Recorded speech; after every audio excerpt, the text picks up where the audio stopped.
Hola, ¿qué tal? Muy buenas noches, bienvenidos a Noticias 22. Qué alegría estar con ustedes con sana distancia. A nuestros compañeros que están allá en cabina de Canal 22, a Rafael García Villegas, a Wilmansin Rodríguez. Tenemos mucha información, quédense, hoy día del trabajo, mucha gente descansa, nosotros trabajando con gran entusiasmo, Rafa. Así es, mi querida Laura, amigos del auditorio, muy buenas noches. Buenas noches también a Laura Regis en la traducción de lenguas de seña mexicana. Y vamos a arrancar y dar continuidad. Ayer comentábamos la lamentable partida de Óscar Chávez, un referente indiscutible de la música, sí, pero también del cine. Y de eso va nuestra siguiente conversación. Güeman, ¿cómo estás? ¿Qué tal amigos? ¿Qué tal compañeros? ¿Cómo se encuentran? Un saludo a todos, un abrazo con esta distancia. Y así es, Rafael. Hoy tenemos el inicio de Noticias 22 con una conversación con Fernando Pérez Gavilán, quien fuera productor de la cinta Los Caifanes, una cinta que fue estrenada hace 52 años y que es todo un referente de la cinematografía mexicana contemporánea. Y en esa cinta participó Óscar Chávez. Fernando, muchas gracias por tener esta conversación con nosotros. ¿Cómo está? Bien. ¿Cómo están? Muchas gracias. Lo que nos gustaría que nos contara, Fernando, ¿cómo ha sido en todos estos años para usted una cinta como Los Caifanes en donde participó Óscar Chávez, fallecido el día de ayer? Bueno, mira, todo empieza porque es un guión que promovió el Banco Nacional Cinematográfico para filmarse con el Sindicato de los Trabajadores de la Producción Cinematográfica. En ese tiempo se habló con Carlos Fuentes y con Juan Ibáñez. Yo había caído el guión en mis manos y independientemente del curso, adquirir los derechos de la película independientemente de que ganara el premio o no. Y entonces, bueno, el recuerdo es, ganó la película el primer premio de ese concurso y se inició la filmación de la película y como se tenía que hacer con el sindicato de la producción, la película nos la suspendieron la filmación a los 3 días de haber empezado. Y en referente al reparto, bueno, Juan Ibáñez, maestro de teatro y trabajaba en Radio Universidad, y pues tenía el reparto prácticamente de la película cuando me lo propuso, pues eran con gentes que trabajaban con él, lo que es el Sergio Jiménez, Óscar Chávez, Eduardo López Roja y Ernesto Gómez Cruz. Y fue la proposición y así fue como llegaron estos 4 Caifanes a la película. El trabajo, el vínculo con Óscar Chávez, ¿con usted cómo fue, señor? Muy bien, bueno, era una gente extraordinaria. Él, no sé, veíamos seguido, me visitaba en mi oficina, platicábamos, iba y me pedía, siempre me pedía DVDs de la película para regalarle a sus fans y a sus amigos. Entonces nos veíamos seguido. Era una gente estupenda, con un talento increíble, ¿no? Esta película, a 52 años de distancia, cada vez ha 53, cobrado 53. 53 ya, La firmamos, 53 empezamos años. en diciembre de 66. Mire, además es bien interesante porque estamos hablando de un momento en el que el cine independiente en México empezó a cobrar una importancia mayúscula. Mira, lo que pasa es que la película, afortunadamente, es un ícono, porque en ese tiempo, en general, la producción de las películas estaba basado, pues eran comedias rancheras, las películas de luchadores, una que otra película de cine urbano, pero realmente Los Caifanes fue la primera película que en el sindicato de la producción, el sindicato de la industria cinematográfica, el STIC, se hacía en Estudios América, porque en ese tiempo había una cerrazón en la puerta para entrar directores, actores, y entonces en Estudios América sí se abrió el tapón para el debut de muchos directores, porque en ese tiempo, para que las gentes pudieran entrar al cine como para dar una película estelar, había que trabajar primero a hacer partes pequeñas. Y sin embargo, en el STIC se abrieron las puertas incondicionalmente. Bueno, dentro de unos días estamos hablando de Óscar Chávez, estamos hablando de esta película emblemática del cine mexicano y dentro de unos días espero que, bueno, también las posibilidades estén para que se presente un libro de Rosario Vidal Bonifaz, Así es. Marte, que habla a propósito de esta productora que hizo a los Caifanes. Así es, bueno, es Los Caifanes y 17 películas más, en donde debutaron 16 directores y bueno, de aportaciones de gente de talento, bueno, se descubrió a Ofelia Medina, a Elena Rojo, a la primera película de Vicente Fernández con Alejandro Galindo, o sea, se aportó, se abrieron las puertas del cine para gente nueva. Mm. Pues muchísimas gracias por esta conversación, por recordarnos también este momento importante en el cine. Los Caifanes, insisto, una película que se proyectará aquí en Canal 22 para rendirle un sentido homenaje a Carlos Chávez, una cinta por donde pasaron personajes tan importantes como Juan Ibáñez, casi todos ya desaparecidos, el mismo Carlos Monsiváis actuando allí como Santa Claus, Sergio Jiménez, gran actor, Eduardo López Rojas también muy, muy recordado y querido actor. De ellos nos queda Julisa y Ernesto Gómez Cruz. Muchas gracias por este tiempo y por No, estar en este encantado, momento con nosotros, por tomar la no, llamada. hombre, encantado, Eh, mucho gusto. Muchísimas gracias. A Y ustedes. recuerden, y recuerden, compañeros, amigos de Canal 22, que esta película, Los Caifanes, se va a presentar el próximo domingo por la noche a las 10:30. Es una película verdaderamente súper recomendable por muchos motivos, porque además también habla de una ciudad de México que, como decía Chava Flores, esa ciudad que fue, ese México de ayer. Así es, mi querido Weman. Y a Oscar Chávez, no por nada lo reconocían como el Caifán mayor. Descúbranlo porque este domingo a las 10:30 de la noche. Y también les comento que como parte del programa Contigo a la Distancia, el Complejo Cultural Los Pinos y la plataforma de la Secretaría de Cultura revivirán dos presentaciones del año pasado en memoria de Oscar Chávez y Celso Piña. Aquí está el reporte.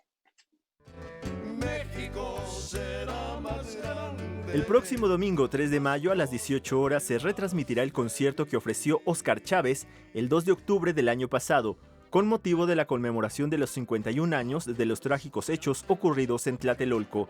Ese día el cantautor interpretó algunas de las composiciones que integran el álbum doble México 68.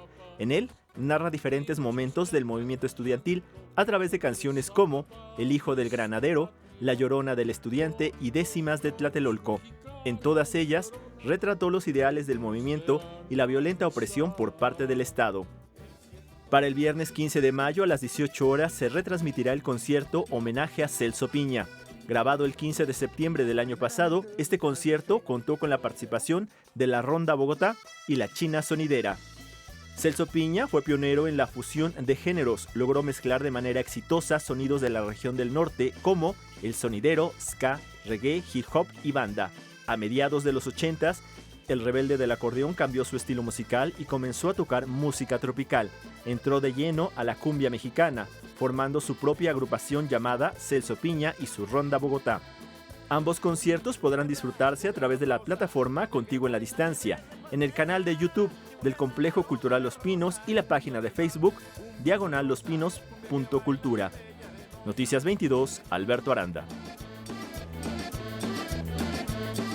Fíjense que este domingo hay una conmemoración importante. Desde 1993, la Asamblea General de las Naciones Unidas proclamó el 3 de mayo como el Día Mundial de la Libertad de Prensa, desde luego con el objetivo de que los periodistas de todas las regiones del mundo tengan la posibilidad de expresar lo que ven, lo que encuentran, lo que registran y también lo que piensan y lo que sienten, aprovechando que, bueno, estamos viviendo lo que se ha considerado una pandemia de desinformación. La UNESCO ha dado una campaña que busca esto y ofrecer que los periodistas ofrezcamos, que los medios de comunicación ofrezcamos información veraz. Como parte del Día Mundial de la Libertad de Prensa, la UNESCO ha lanzado la campaña Facts, que significa información veraz. Y es que actualmente nos enfrentamos a una crisis sanitaria sin precedentes y la desinformación se extiende tan rápido como el propio virus. Por esto, es necesario tener información veraz, basada en hechos y datos, que eviten el miedo que se genera a través de las noticias falsas. Como parte de la campaña, la UNESCO creó una tipografía especial que puede ser descargada para que los medios de comunicación la usen de 24 a 72 horas antes del Día Mundial de la Libertad de Prensa. Así también, se les invita a incluir el hashtag Día de la Libertad de Prensa o World Press Freedom Day. La campaña también hace un llamado para valorar el trabajo que hacen los periodistas en este momento de la pandemia, ya que en todo el mundo hay reporteros trabajando sin descanso para ofrecer una información veraz que nos permita entender mejor la crisis. Por último, han incluido algunos mensajes breves como: para protegerse, no te tapes los ojos. Como la comida, la información veraz es un bien necesario. Ahora no es el momento de la verdad tapada. Y por su salud, mantenga también la distancia en las redes sociales. Noticias 22, Alberto Aranda. Bueno, muy importante esto que nos comparte Alberto Aranda, este llamado también que se hace desde Naciones Unidas, esta invitación a resiliar, que viene del término resiliencia. ¿Y a qué se debe este término? La resiliencia es algo que está conocido en el mundo de la química, así es como se le llama a ciertos materiales como el acero. Significa en latín volver atrás o volver a la misma forma. Y así se le hablaba al acero, ¿por qué? Porque se le podía golpear y recuperaba su forma. De eso se trata resiliencia emocional en estos momentos de encierro, tratar de reponernos frente a la adversidad y en términos de información, reponernos frente a esas verdades falsas, verdades a medias o mentiras que inundan los medios de comunicación y de manera especial las redes sociales. La invitación a reflexionarlo. Vamos a hacer una pausa y tenemos mucho más al volver.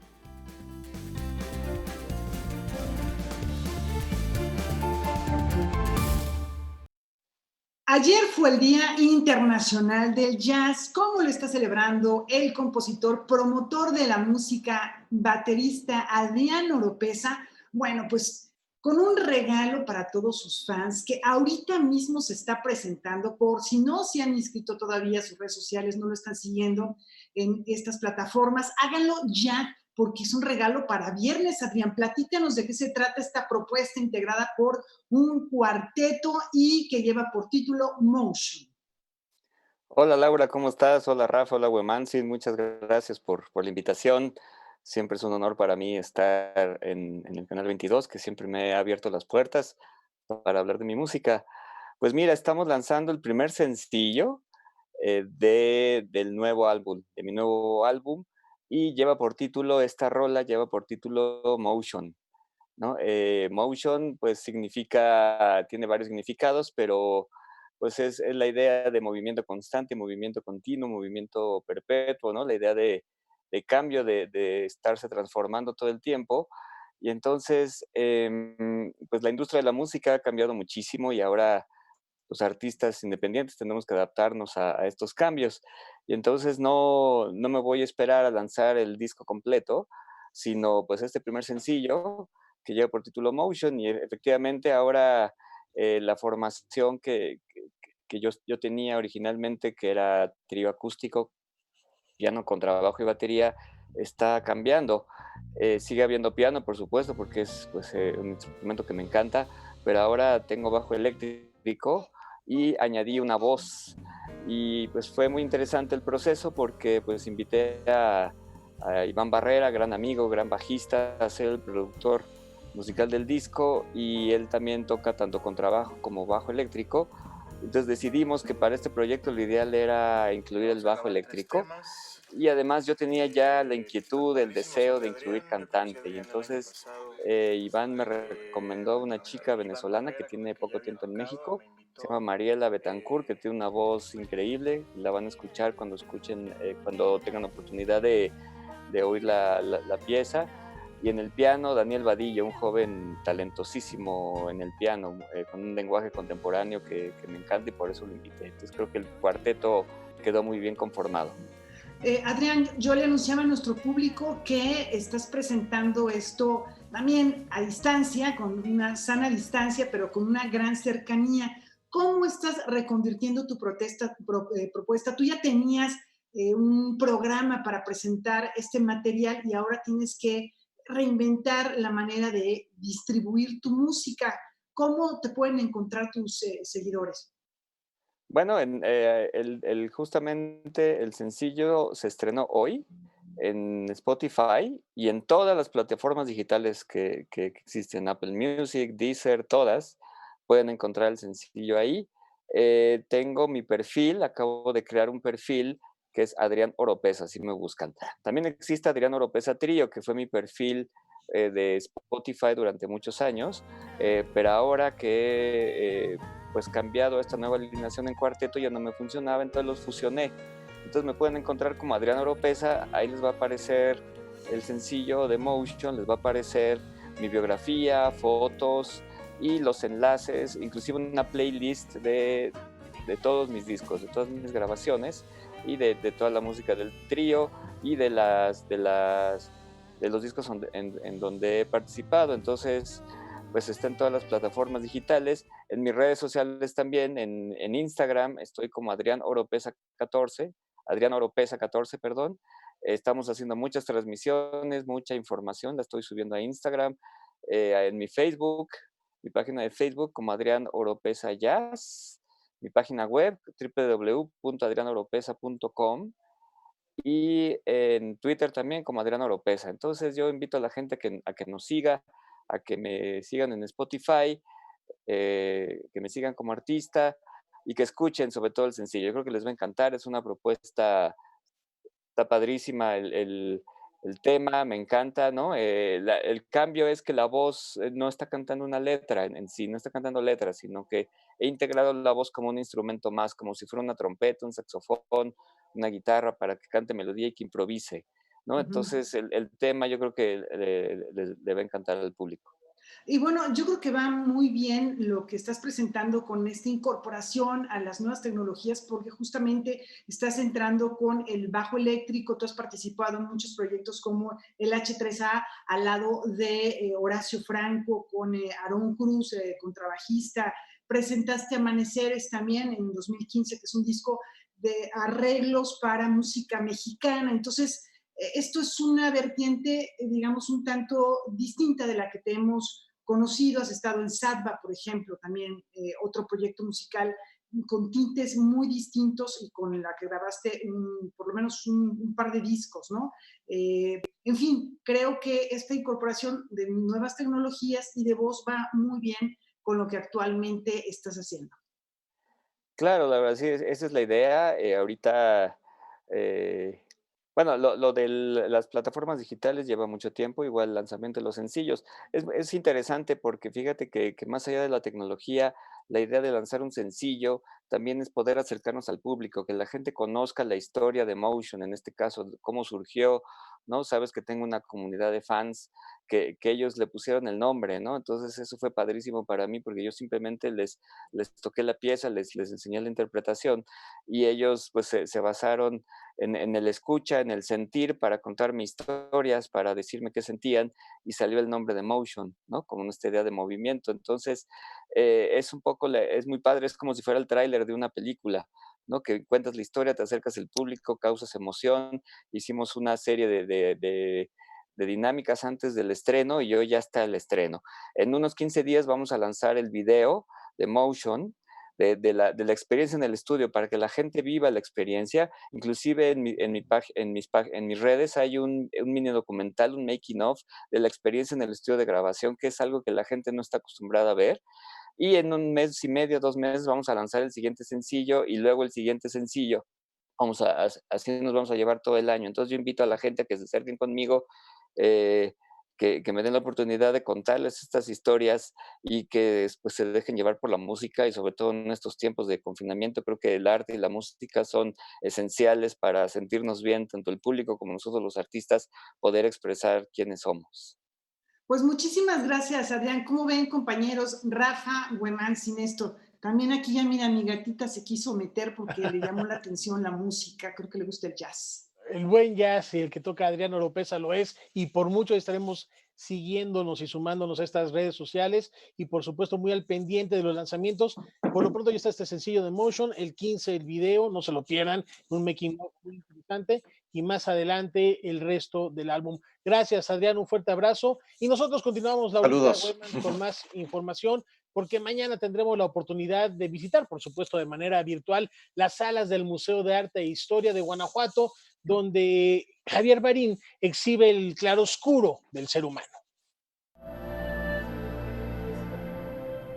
Eduardo Mieri Terán, curador adjunto de la exposición Claroscuro del artista plástico Javier Marín, dirige una visita virtual de la colección montada actualmente en el Museo de Arte e Historia de Guanajuato. Es una visita guiada de una exposición enorme, el museo es enorme, tiene salones muy grandes. Yo voy a hacer la voz en off durante la visita guiada, y la visita guiada es simplemente una cámara que va avanzando por los espacios del museo y yo voy platicando lo que sucede. Claroscuro reúne más de 50 piezas en diversos materiales que dan a conocer 30 años de la producción artística de Javier Marín, cuya obra gira en torno al ser humano integral, con sus luces y sus sombras, de ahí el nombre de la muestra. Vamos a ver, por ejemplo, en la entrada del museo, que tiene un foyer como un lobby muy grande, hay 2 piezas de madera gigantescas de 7 metros de altura que están talladas por un robot. Por supuesto es un modelado de Javier en pequeño, ese modelado él lo mandó a escanear, lo escanean y ese archivo se lo dictan a un robot que es un brazo hidráulico y le ponen un bloque de madera gigantesco y empieza a trazar una línea. Más al fondo en ese gran salón, porque es enorme el museo, el espacio del lobby del Museo de Arte e Historia de León, está la cascada de cuerpos aquella que en el 2003 Javier llevó a la Bienal de Venecia. Esa es una pieza muy interesante, son como 20 años de trabajo de Javier en el que rescata de sus antiguos moldes copias y las amarra con alambre y se genera una cascada gigante. Dado el tamaño de la exposición, la visita guiada está dividida en secciones. Este sábado, 2 de mayo, se estrena la primera parte de este recorrido virtual en las redes sociales del Museo de Arte e Historia de Guanajuato. Van a ver una curaduría adaptada a aquel espacio de la historia de los procesos y las investigaciones de Javier Marín, y va a estar dividida como por capítulos, como quien dice. Con información de Omar Vera, Noticias 22. Bueno, y ahora vamos a nuestra sección La Región. ¿Se imaginan si Luis Barragán hubiera vivido en tiempos de COVID-19?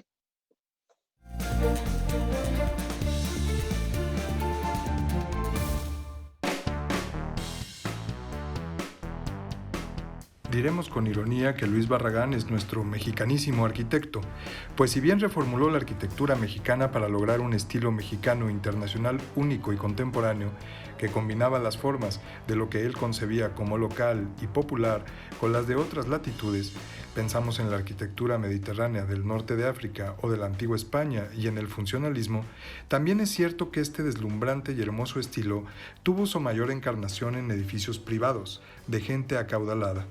Es decir, la maestría de Luis Barragán tuvo poca presencia en la conformación de espacios para todos los mexicanos.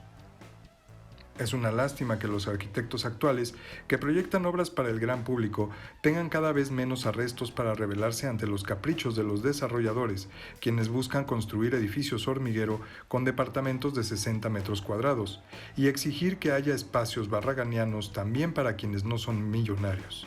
A fin de cuentas, ¿por qué no todos podemos tener fuentes, jardines y espacios amables y provocativos? Por la codicia de quien quiere lucrar delirantemente con cada metro cuadrado. En el mundo del COVID-19 o el mundo post-COVID, si es que algún día llega, no es impensable que la arquitectura habitacional tenga que reformularse. Imaginemos que se vuelva necesario que cada casa tenga un área de recepción y desinfección donde se puedan depositar y sanitizar mercancías. 1 o 2 oficinas para los miembros de la familia que deban trabajar desde casa. Un amplio espacio de relajación que podría ser mitad interior y mitad jardín para que los diversos miembros de la familia puedan por turnos tener momentos de privacidad, recreación, ejercicio físico y paz mental. Una habitación de aislamiento para quien contraiga el virus. Un espacio de almacenaje de todo tipo de mercancías, desde los víveres hasta las herramientas, para resolver desperfectos caseros. Y por supuesto, pantallas y más pantallas, dispositivos conectados a una red Wi-Fi de banda ancha que nunca falle. Si Barragán viviera hoy, quizá diseñaría este tipo de viviendas para sus clientes acaudalados, búnkeres elegantes, sencillos y orgánicos, donde olvidarse del caos exterior. Pero ya que no está aquí, sería de utilidad que un despacho con vocación humanista comenzara a diseñar los espacios de la distopía, pensando en que podamos vivir no solo con dignidad, esa nunca viene enfundada en microdepartamentos, sino con holgura, pues vamos a necesitar que el espacio en el que vivimos nos otorgue la amplitud de pensamiento para reflexionar y aprender a existir de otras maneras.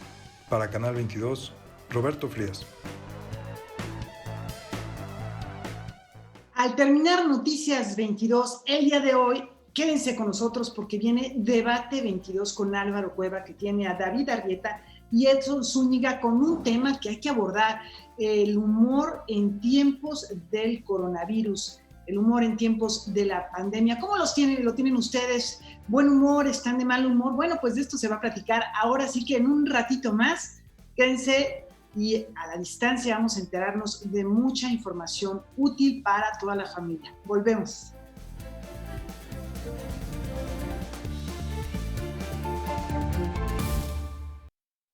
Ya hace unos instantes, Wemansi nos platicaba de dónde viene el término resiliencia, esto que está haciendo ahora y que retoma la UNESCO para que la actividad artística y cultural se proteja y prevalezca más allá de la pandemia.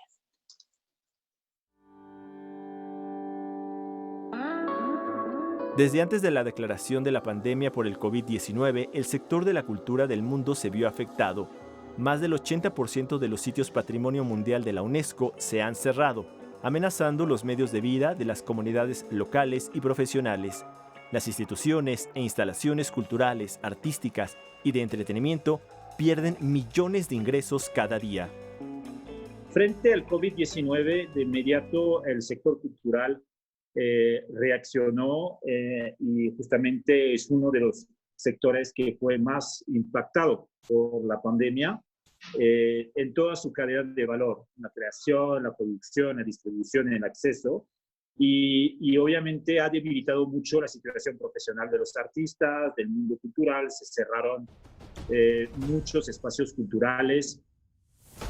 Creadores de todo el mundo, la mayoría de los cuales ya trabajaban desde antes de esta crisis sanitaria por proyectos o temporadas con contratos desfavorables, están luchando para llegar al final del mes. Es por esto que la UNESCO lanzó a nivel mundial el movimiento Resiliart. En general, el mundo del arte, el mundo cultural, está desprotegido o hay mucho trabajo informal, ¿no? Entonces, el tema de la seguridad social es un tema fundamental, el tema del empleo, ¿no? Cuando un artista empieza a trabajar, a veces pasa meses o más sin tener trabajo, cómo resolver esa continuidad laboral, y también el tema de la financiación en general, no solamente de los artistas, pero también de las instituciones culturales. Todas esas cuestiones están ahora, digamos, no es que el problema apareció con la crisis, el problema existía, pero la crisis demuestra dos cosas: que la vulnerabilidad del mundo artístico y del mundo del arte, y segundo, la gran necesidad que tenemos, porque hemos visto que en el caso de México, las ciudades creativas, los creadores se movilizaron y crearon muchos espacios digitales para que justamente la gente que está en situación de aislamiento social, que no puede acudir más a los centros educativos, pueden seguir, poder informarse, divertirse, tener un vínculo social. Resiliart busca visibilizar los desafíos que enfrentan y superan los creadores, artistas y profesionales creativos en este momento de crisis, pero también hace un llamado para que se valore el trabajo del sector, ya que son los primeros en ayudar en momentos de crisis. Muchas plataformas digitales, ¿no?, que distribuyen contenidos, pero tenemos que asegurarnos que justamente los artistas, los que producen contenidos, pueden tener una retribución justa, ¿no?, que no sea solamente grupos que se beneficien de esos contenidos, pero que los artistas tengan un ingreso justo y puedan tener las regalías necesarias. Es una preocupación que el arte no puede ser solo gratuita, los artistas deben tener un ingreso y por eso fue uno de los temas que abordaron en la sesión inaugural de ayer. La oficina en México de la UNESCO ha impulsado la plataforma México Reúne, en donde muestra las aportaciones de los creadores en momentos de crisis. Y es que en nuestro país, el sector cultural aporta el 3.2% del PIB. Una vez que pase la pandemia, se dará a conocer el diagnóstico de los daños que dejó en el sector, tanto económicos como a sus instituciones e integrantes. Noticias 22, Alberto Aranda.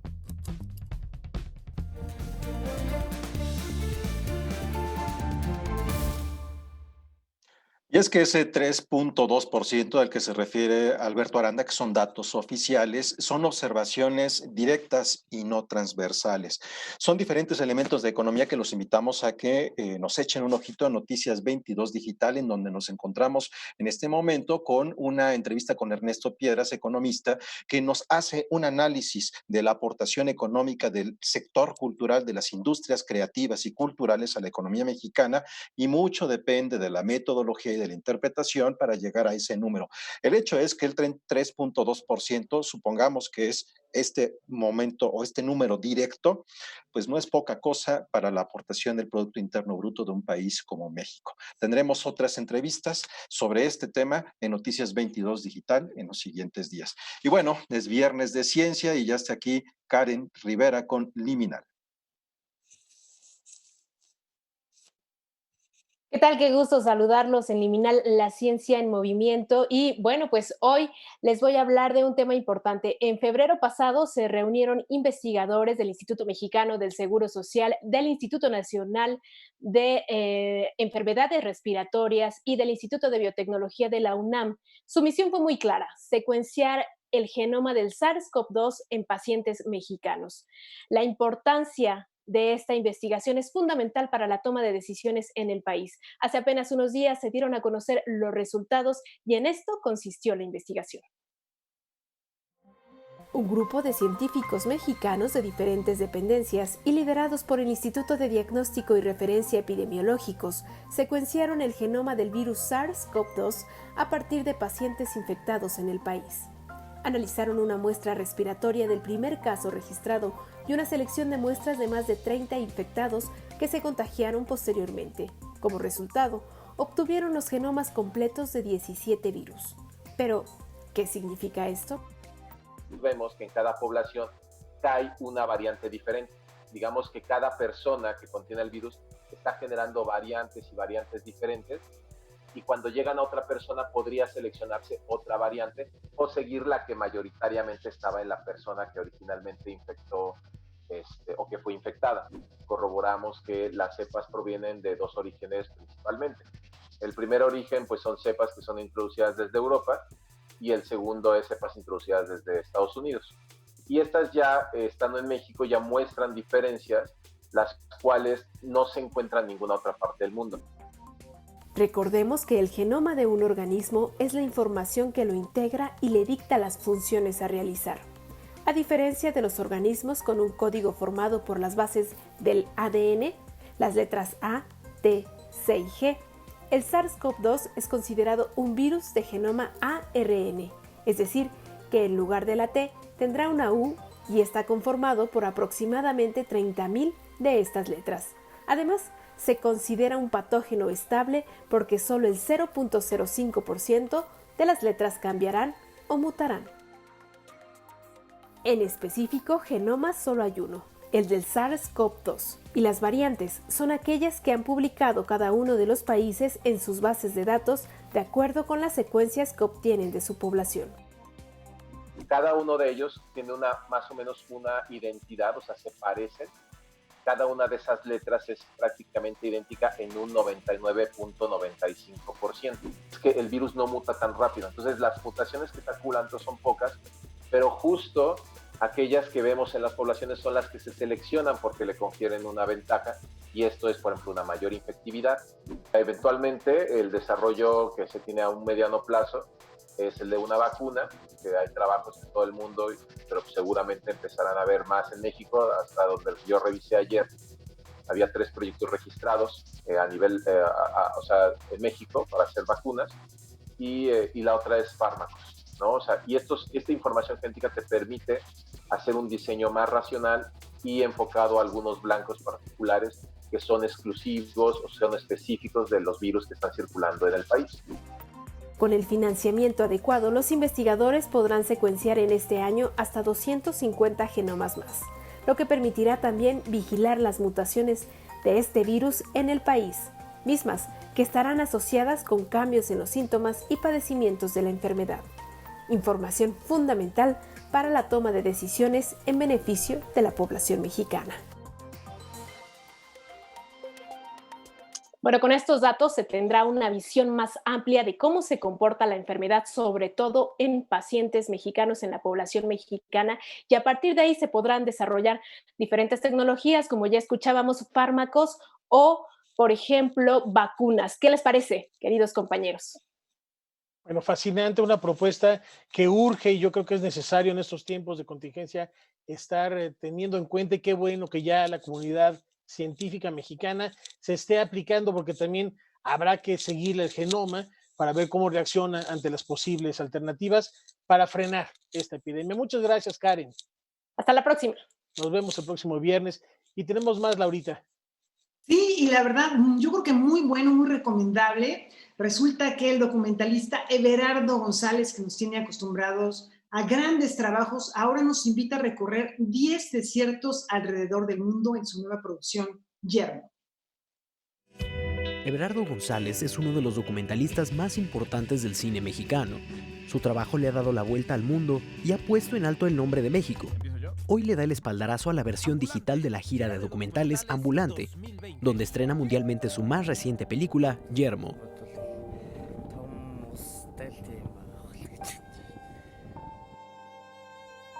Había que respaldar un evento como Ambulante, porque además yo siempre he pensado que sin Ambulante una carrera como la mía no existiría. La mía y la de muchos otros, ¿no? Creo que lo han hecho muy bien desde que nacieron, como gran promotor del documental en este país, no solo para visibilizar las películas, sino para la creación de mejores audiencias. Yermo es el retrato de 10 desiertos alrededor del mundo y de lo que ahí acontece. Originalmente el proyecto iba a retratar el proceso creativo del artista visual Alfredo de Stéfano. El rodaje comenzó en 2013 y con el paso del tiempo dio un giro radical. Así, Alfredo de Stéfano pasó de ser el protagonista de la película a ser productor de la misma. Comenzaron en el desierto del Gobi en Mongolia. Después visitaron el desierto de Thar en la frontera de India con Pakistán, el Sahara Occidental en Marruecos, el desierto de Mojave en Estados Unidos, el desierto de Namib en Namibia, el de Paracas en Perú, el de Atacama en Chile, el desierto negro de Islandia y el desierto de Chihuahua en México. Bueno, el paisaje era inevitable, pues estaba yo pisando los desiertos. Lo que sí es que traté, digamos, en la corrección de color con el tratamiento de la imagen, de que no se convirtiera solamente en un ejercicio preciosista de la belleza del paisaje, sino que tratara de contar eso que lleva el título, que es lo yermo del paisaje, lo estéril, lo salvaje, lo poco fértil, ¿no? La ausencia de vida, y tratar de encontrar qué era eso que sí nos podía retratar la vida en los desiertos. Eso fue también. Yermo estará disponible en la página de Ambulante desde el primer minuto del 2 de mayo. Lamentablemente el documental tiene un límite de 1000 reproducciones, así que habrá que desvelarse o madrugar para poder verlo, pues será uno de los más solicitados. Con información y texto de Julio López, Rodrigo Peredo, Noticias 22. Gran recomendación y momento de hacer una brevísima pausa. Les recordamos, domingo 10:30 de la noche, Los Caifanes, no se lo pierdan, una versión remasterizada por la Cineteca Nacional. Es la primera vez que se presenta así en televisión y va a ser aquí en Canal 22. Y también, como todos los sábados, no se pierdan This Is Art. Ramón Jenner ahora nos va a llevar a viajar por los terrenos de la locura. Ya recorrimos la vanidad, la curiosidad.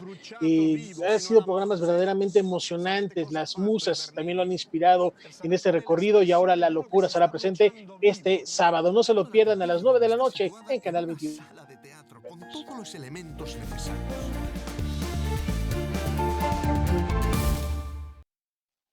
Como cada año, el 1 de mayo, conmemoramos el Día Internacional del Trabajo. Nuestro compañero Víctor Gaspar hace justamente un balance de la situación laboral en el mundo. Con un sombrío panorama sin precedentes en el mundo, se conmemora el Día Internacional del Trabajo. De acuerdo con un reporte reciente de la Organización Internacional del Trabajo, 1.600 millones de trabajadores de la economía informal están en riesgo de perder su modo de sustento, siendo este el grupo más vulnerable, compuesto por 2.000 millones en el mundo. El reporte señala como detonantes las medidas de confinamiento y el pertenecer a los sectores más golpeados por la pandemia. El reporte también señala a 436 millones de empresas en riesgo de interrumpir sus actividades, concentrándose en los siguientes rubros, los más afectados por la crisis. Comercio mayorista y minorista, 232 millones. Sector manufacturero, 111 millones. Servicios de alojamiento y comida, 51 millones. Y el sector inmobiliario y otras actividades comerciales, 42 millones. Ante la amplitud y complejidad de la crisis en el mundo laboral, la Organización Internacional del Trabajo delinea una serie de medidas que califica como urgentes, específicas y flexibles. Alta generación de empleos, fortalecimiento de políticas e instituciones laborales y coordinación internacional con paquetes de estímulos y alivio de deuda. Noticias 22, Víctor Gaspar.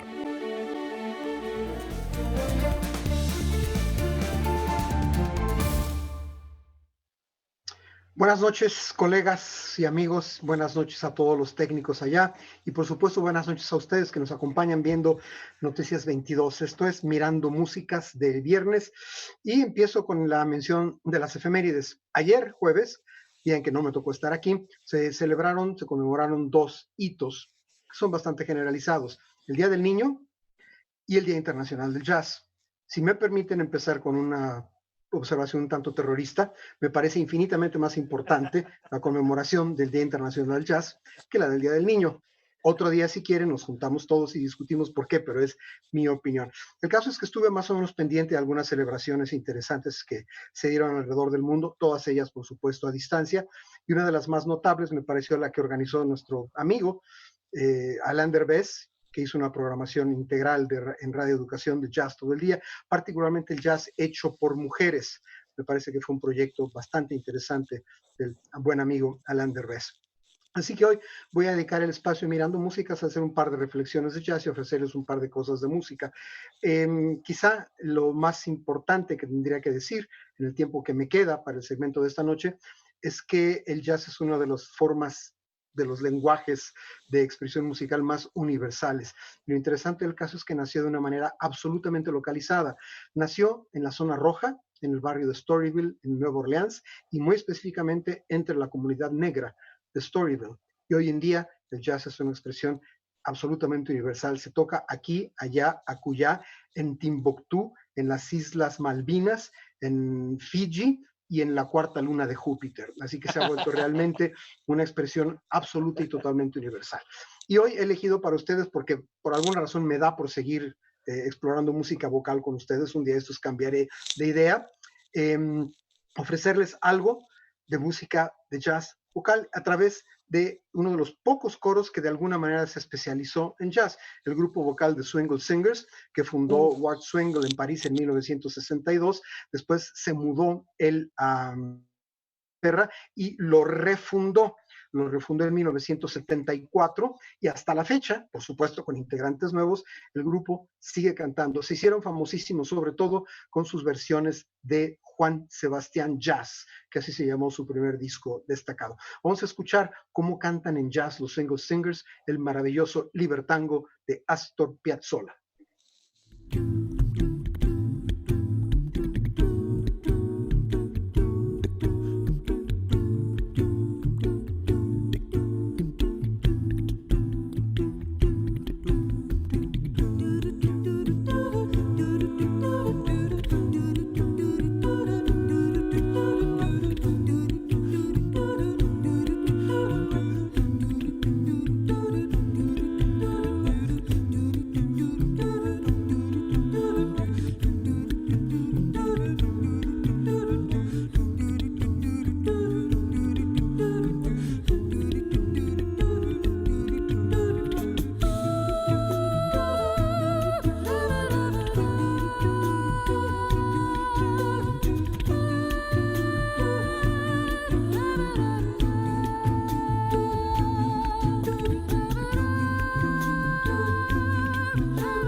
Ustedes no los pudieron ver, pero mis tres colegas y amigos, Laura, Rafael y Wemansin, estaban meneándose, la verdad yo también, mientras escuchábamos esto, lo cual embona perfectamente con la cita famosa que quería yo para la conclusión del programa. El gran músico, director de bandas, John Philip Sousa, mencionó alguna vez, el jazz perdurará mientras la gente lo escuche con los pies y no con el cerebro. Mis tres colegas y amigos acaban de demostrar la verdad absoluta de lo que dijo John Philip Sousa. Para despedirnos ya, lo siguiente, recomendación de jazz para este fin de semana, vean y escuchen la maravillosa película francesa Ascensor para el Cadalso de Louis Malle de 1958, que tiene el soundtrack maravilloso que compuso, que tocó Miles Davis y que es una joya de la historia del jazz. Y si quieren un par de recomendaciones más específicas que no quiero refritear aquí, les recomiendo, si quieren, lean el artículo que publico mañana en el diario La Jornada, que trata de lo mismo y tiene un par de recomendaciones específicas. Por lo pronto, gracias colegas, amigos, gracias a todos en cabina. Yo me despido y los dejo con un fragmentito de otra forma de cantar el jazz. Es un coro de Holanda, de Cor Close Harmony. Más jazz, más canción. Y ayer fue el Día Internacional del Jazz. Hay que prolongarlo durante mucho tiempo porque hay que escuchar jazz y sentirlo con los pies. Gracias, Juan Arturo. Chao, chao. Buenas noches. Un abrazo. Buenas noches. Nos vemos el próximo Nos vemos el lunes. They're still fighting with their tanks.